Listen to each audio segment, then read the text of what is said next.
Spiegatemi la seggiola, quella gente che dirà.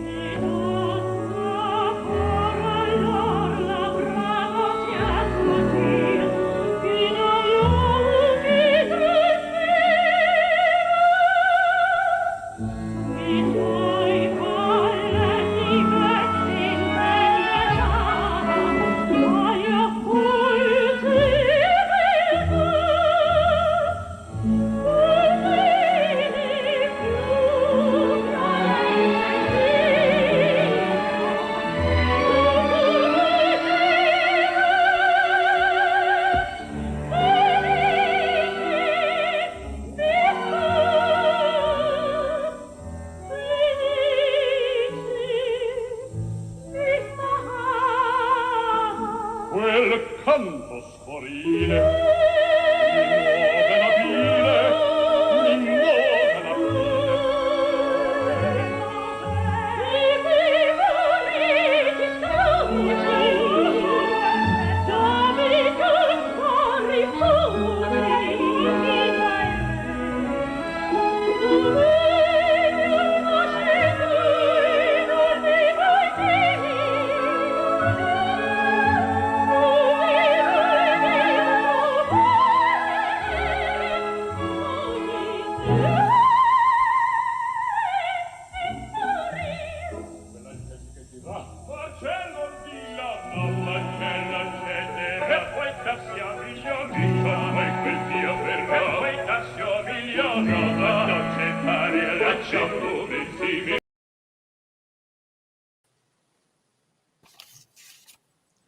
And that's how we start tonight's episode 8, where we speak to Miss Aviva Pelham.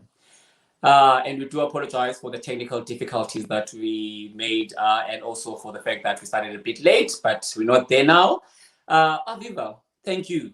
Thank you for joining us tonight. And I want to thank you also for your contribution to opera in South Africa.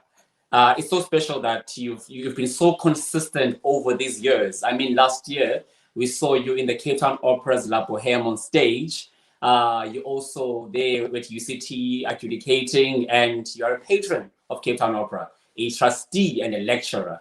That's just tip of the iceberg of the things that you do. Please tell us, outside of all the fabulous stage and all that, who is Aviva Pelham? Thank you, Masi. It's really wonderful to be part of this celebrating women in opera, especially in Women's Month, obviously, and Women's Weekend. And I hope we can acknowledge women in every single sphere, actually. I'm very involved with several outreach projects, and somehow when something comes my way and I think I can make a contribution, I'm only too happy to jump in and think what I could do that could possibly improve people's lives, whether it's a blanket and duvet drive for cold children in the townships, or maybe an awareness of Alzheimer's Month, whatever that needs to do. But, you know, I still do things that are aligned with opera, even at this rather late stage of my life. I play the piano, I still sing, I'm dabbling a little bit in painting. I'm a great lover of nature, so I love to walk in nature. But basically, I'm actually a homebody. I'm a family girl. I'm completely besotted with my wonderful family, although one son and his family are in Australia. The other two are here, and I feel very, very lucky to have them. I have a very deep sadness that my wonderful partner in life is not well, but I can be here for him, and that sadness is balanced by the great joy of being Granny V. Yes, Mama V. Mama V, Gogo V, and this is and everyone calls you that, and it only shows that we take you as a mother, because everywhere I walk, when they speak about you, they speak about Mama Aviva. You know, you, and also, you know, when you said you wanna give to people every time you give, it means also you forgot to say a big heart. You've got a big heart. that wants to give. Mm. So tell me, your career in opera, what was the deciding factor that made you choose opera as a career? You know, my parents narrowly escaped persecution in Europe. So when they found a little safe haven in Rhodesia, they gave their three girls everything that they didn't have themselves, opportunities and education. And there was a lot of music in the house. I remember very much having the opera discs. Oh no, they weren't discs, sorry. They were records. Of course, but it wasn't that old horn. It wasn't the horn. No, I'm Mhm. not quite as old as that. It was it was the 78s and 33s, Mhm. and I loved the opera recordings. I don't know what it was about it. I remember lying on the carpet in our lounge and listening to this wonderful sound of passion and emotion and this vocal acrobatics.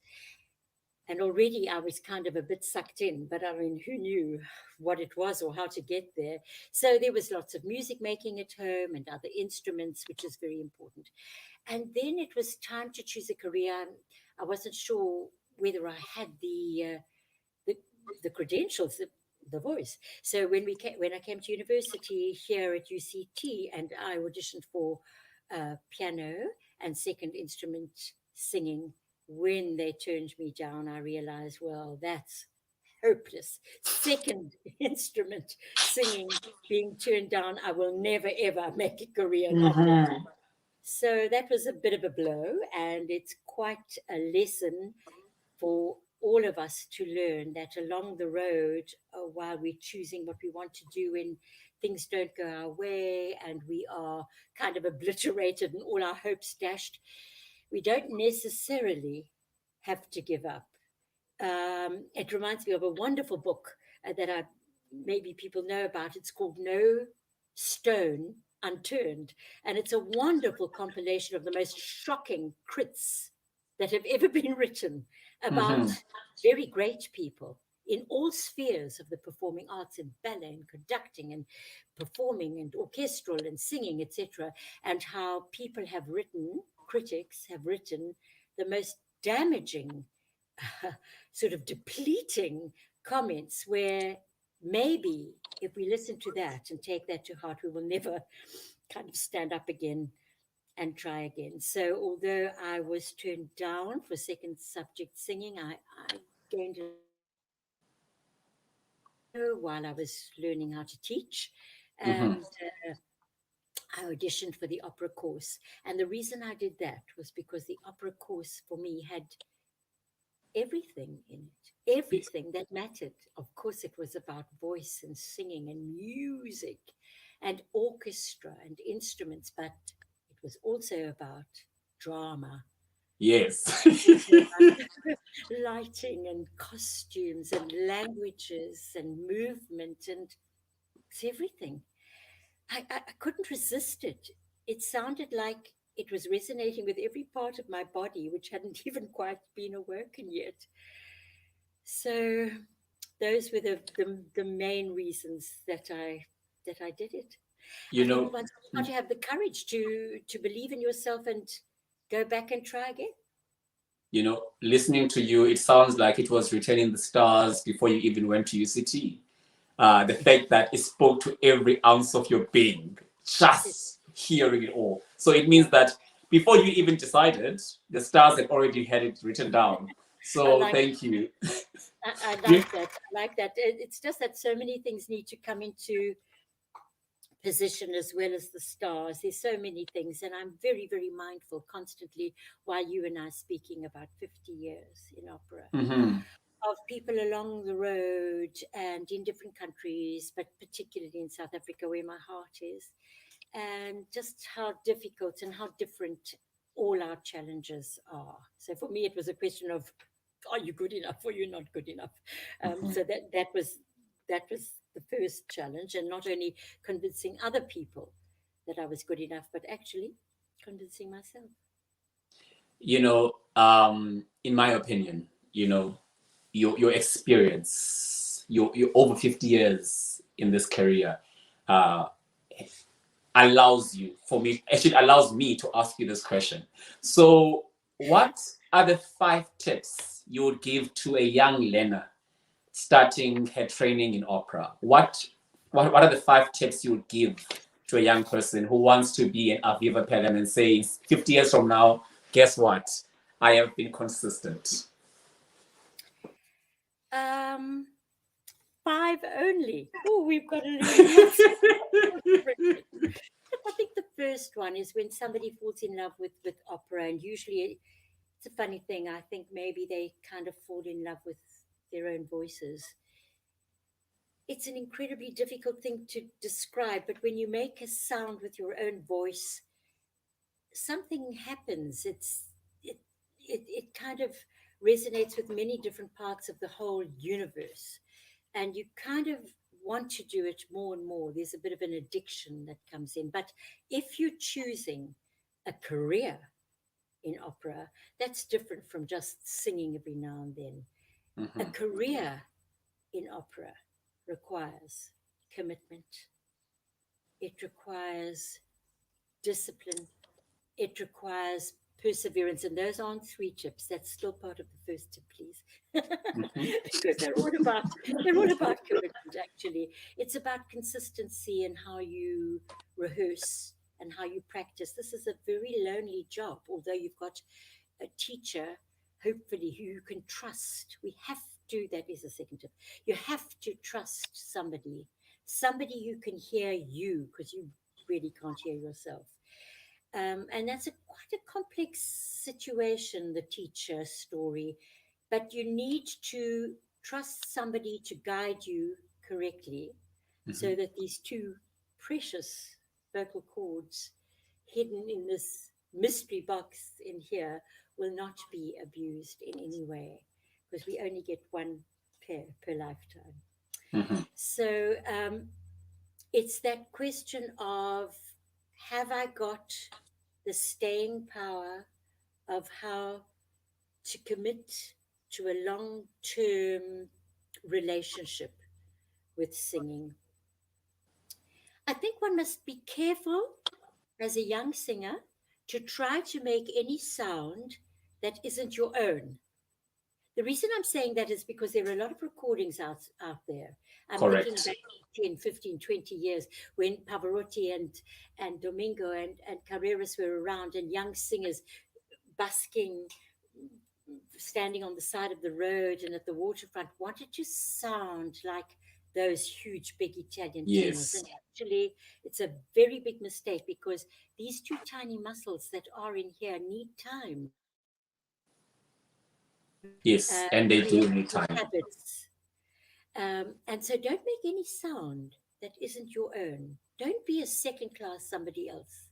Be a Ah, first class yourself, and trust that teacher.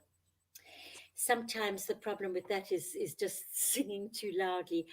Please let me know if you having technical difficulties. Has it no, we can hear frozen you on this perfectly, side? Aviva. Oh, I'm so happy. I'm so happy. The gods come down to the internet gods come down. Another tip: make good choices in your life. Don't get swept along. I'm singing in Hmm. this competition. I've been accepted to that. I might become a cadet here, a young singer in this studio. Be careful. Make good choices. Think, how am I going to live in a good way so that I'm healthy? I have stamina. Gosh, you need so much stamina as an opera singer. I can't start to tell you, because I actually Yes. have stamina and energy, and yet there were many times that I was tested. Make good choices in your life. Choose what you want to put into your body that's healthy and gives you energy and makes you feel well and makes you Yes. happy. Be careful about the celebrating. Well, it's not happening in lockdown, but the celebrating after performances and the substances that you put in your body. It's only this one body per lifetime, and I feel that choices that are yours to make, you need to think about and maybe have some role models to help you. Um, there's so many aspects to opera. There's so many that you don't need to only think to yourself, okay, I'm having singing lessons And I'm trying to learn all these roles. It's not nearly enough. Not Yep. nearly enough. First of all, build repertoire. Build repertoire. Do you know? Have you ever been into a library? Have you ever been into the College of Music library or any library? I mean, even my library is pretty overwhelming. Learn the roles and the songs and anything that would suit your voice, nobody else's voice, but your voice. So that when people come to look at you, people in positions of power who maybe are casting or thinking about you as a possible person to cast in a concert or a show, they will think, oh, she's or he is so very well prepared. There's so many songs for us to choose from Correct. instead of the first three that we usually get. Aviva, there's a question here from, I think from Nazreen and Leslie saying, what is the one role that you sang and you loved so much and why? Oh, I haven't finished the other one. Okay, the role, the roles. First of all, I think that most people tend to think about their debuts as possibly the most special. And I must say, Don Pasquale was wonderful. It was such a beautiful role for me, Norina, and just at the right stage. And I'll always remember that. But actually, I think it's probably Musetta. And you mentioned La Boheme last year, where I was a mute.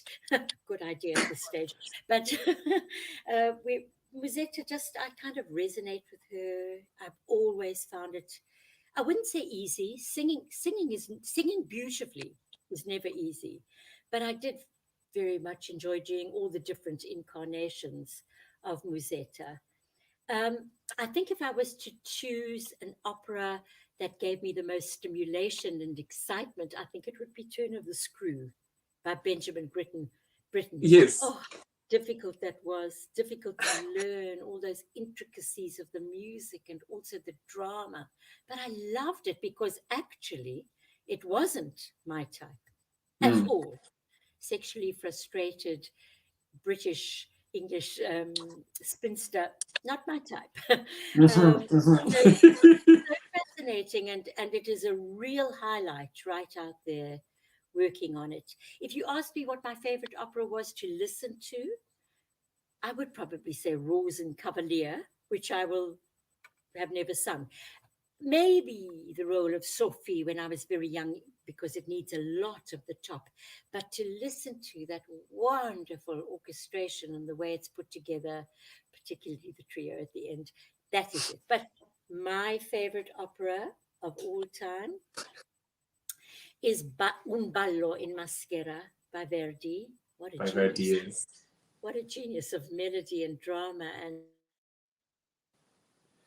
I, playing I, Page for Oscar was such a treat and interesting for me to learn how to do. Just being part of what one could call, is it the big league? Is it the big hitters? Is it, I mean, Verdi, and standing on stage with top sopranos, tenors, and baritones, and basses, and chorus. There's there's nothing that can be more exciting and hold you, and you got your tiny little part that you're contributing to this incredible ensemble, and the magic happens. I think probably Un Ballo will always be my most special opera l- in my life. lovely. Thank you. And tell me, in your career, and I'm sure there's been many moments on stage. Do you remember a time where there was a glitch or drama before you went on stage? And what was it, and how did you handle it? Look, I think the very first thing we've got to understand about opera is that it takes absolutely everything that you've got. And so if you haven't got it, you're in trouble. And by Mhm. that, I mean illness. I mean illness or pain. And we're just human beings. You know, I really had very few cancellations. And unfortunately, in opera, mostly we don't have the understudies and the covers. Well, certainly not, while I was coming through. It was very hard, enormous pressure. Because, as I said, we're just human, and sometimes you have a kidney stone, or you've got a back that freezes up, or the ankle's broken, or mostly, of course, it's the dreaded simple cold. Speak to any singer and they'll tell you what to do with a sore throat and a little bit of a cough. It's really scary because there's huge pressure put on you by box office and by people, audience who hopefully want to come and see you, by obviously everybody else who's involved, and one doesn't ever want to let anybody down. But yeah, I would say illness, particularly the one that always comes to my mind in my nightmares, is Traviata, where it was really an important watershed role for me. I'd been to Italy, I had been given a wonderful bursary, and I'd loved being there and loved the role because I love a challenge dramatically. And wow, what a challenge Traviata is dramatically as well as vocally. And I got sick, I got very, very ill. Two ENT said, "Don't do it," and you can't do it. You know, you can do it maybe a few days later. So that's hard. Secondly, exhaustion. You know, I Mm-hmm. made the choice a long time ago, and how lucky am I? Because not all women in this world, too many women in this world, do not have choice.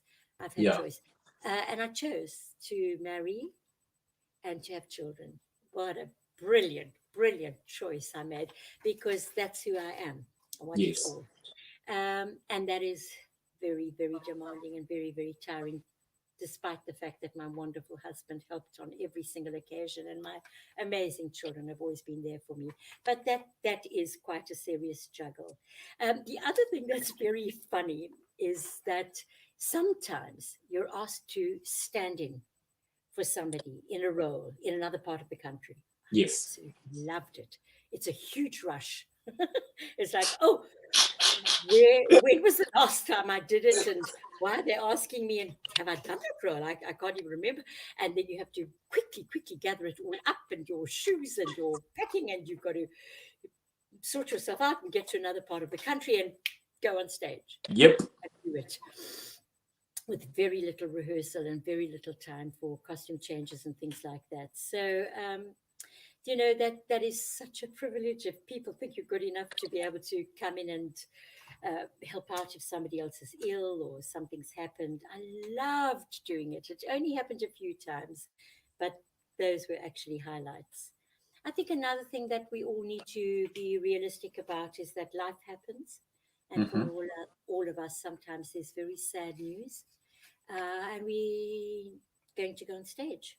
And we don't let anybody down. We stick to our commitments and focus. Just focus because that's what you're there to do. I mean, there are a couple of sound, what can I call them? Glitches. I can't tell you once one gets into the world of microphones where obviously you need in a huge, huge arena or museum, Natural History Museum in London. I was doing a concert and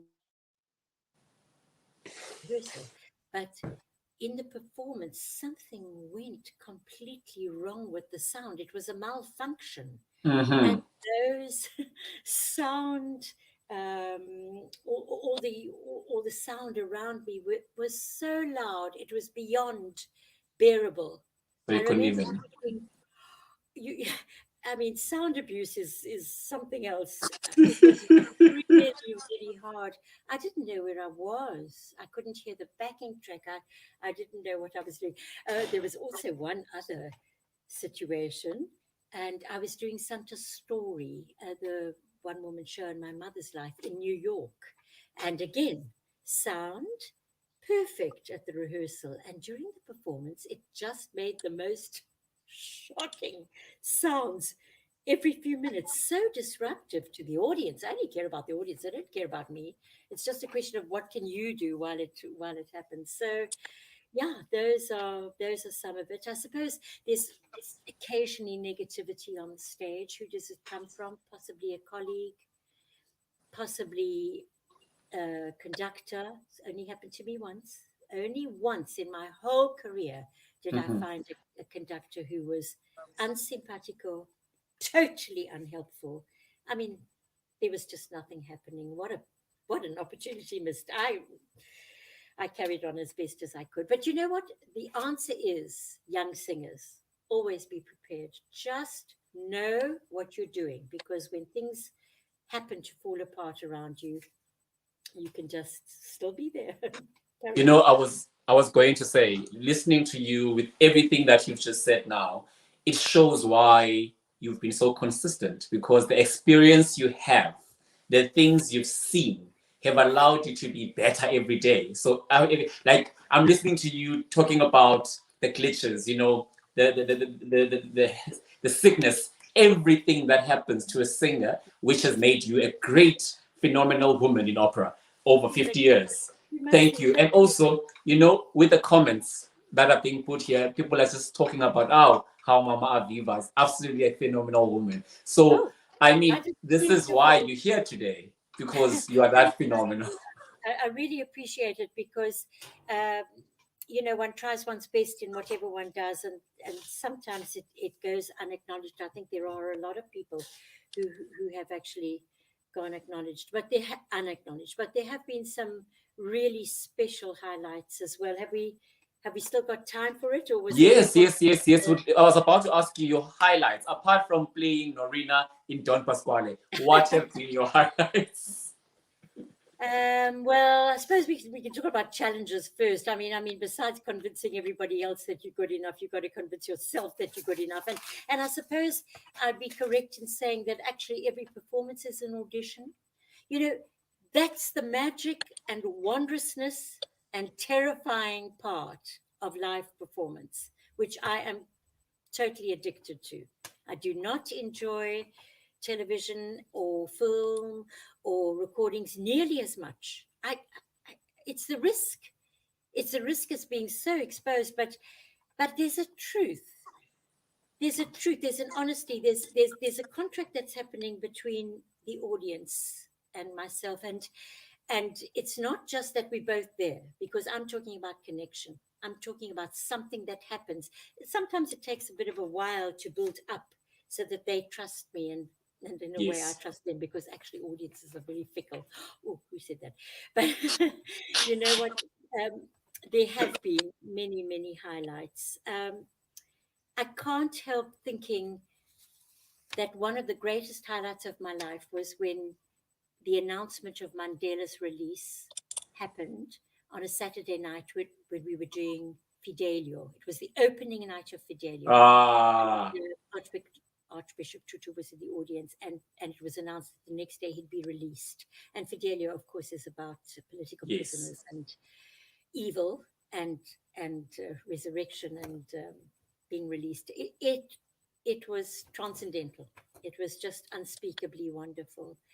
um, I think it's just meeting all the people in the opera world, wonderful conductors, superb directors, fabulous colleagues, not all of them, very, very talented designers.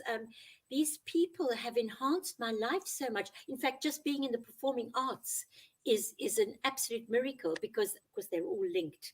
So just being able Yes. and and orchestras, and it enhanced and inspired my life so much.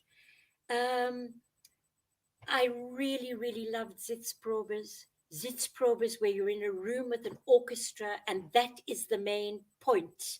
The conductor is working with singers and orchestra, no acting, no sets, no lighting, and all of those, of course, have their own challenges and demands, which add to the magic of opera. But this is just making music.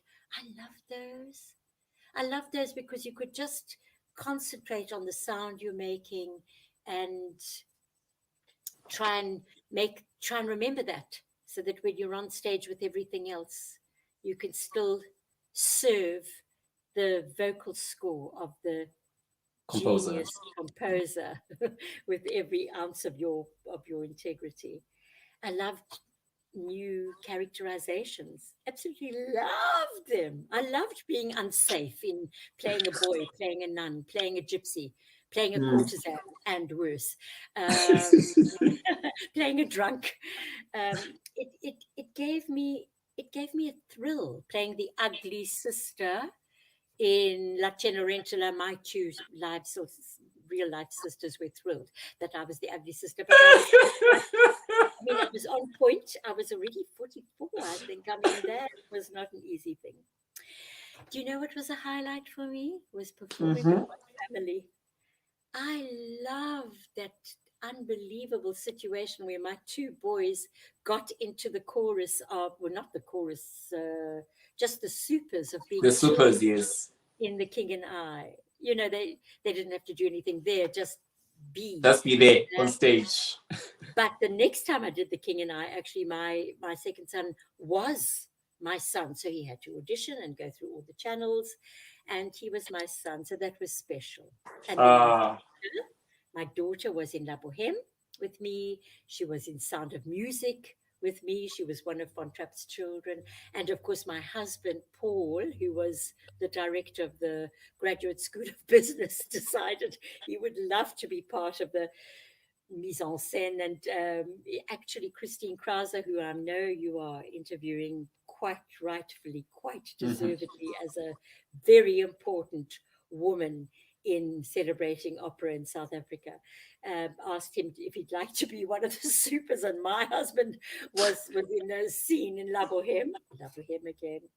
So I also enjoyed very much performing with my two sisters, who are wondrous, and we come from the same womb, so we make a very similar sound, and we are so connected in our heads, in our hearts, in our souls. And singing together was one of those unique, amazing things in the world.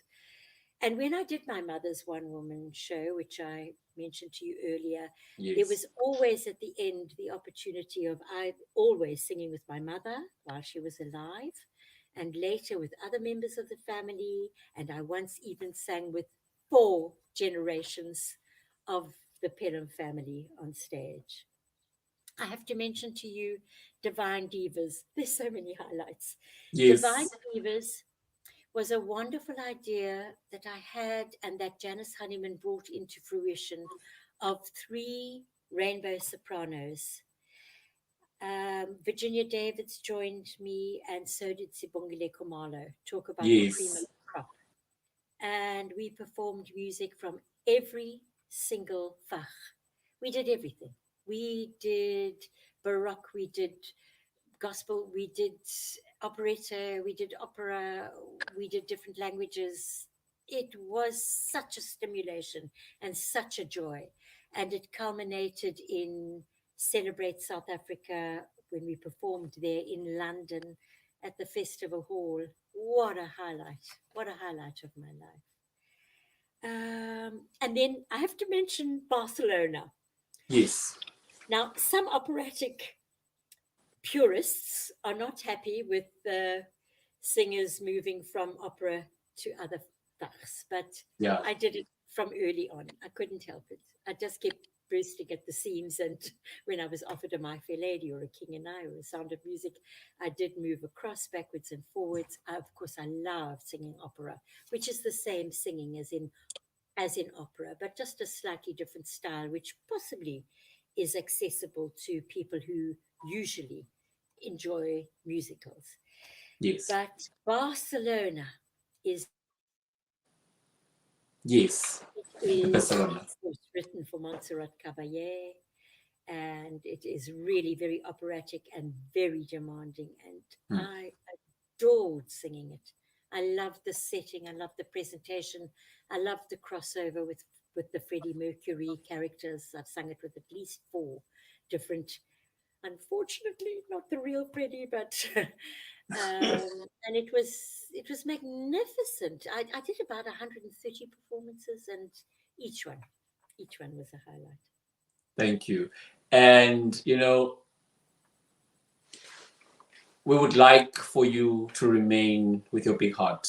I can't stop emphasizing, because I know for a fact that anyone who needs help and says, Mama Aviva, can you help? You're always willing, you're always there, you're always ready.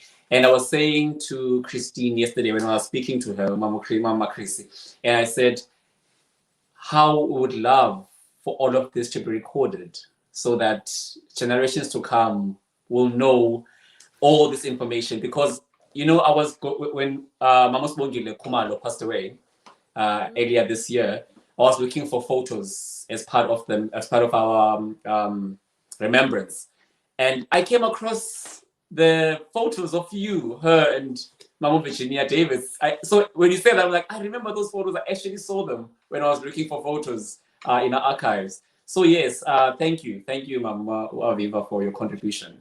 You know, Masi, I just want to say, you spoke about highlights, you spoke about, you know, what's important, what tips one could give. I just want to say that one of the greatest thrills of my life is working with young singers. I love it. Sometimes they seek me out, sometimes they don't. And I love to be able to work with young, talented people, because there is really a lot we can pass on and maybe save them a little bit of the agony and the mistakes that sometimes we made when we took risks very, Yes. very courageously and bravely. But if I had my life again and I had a choice of what I would like to do, I would like to be a singer.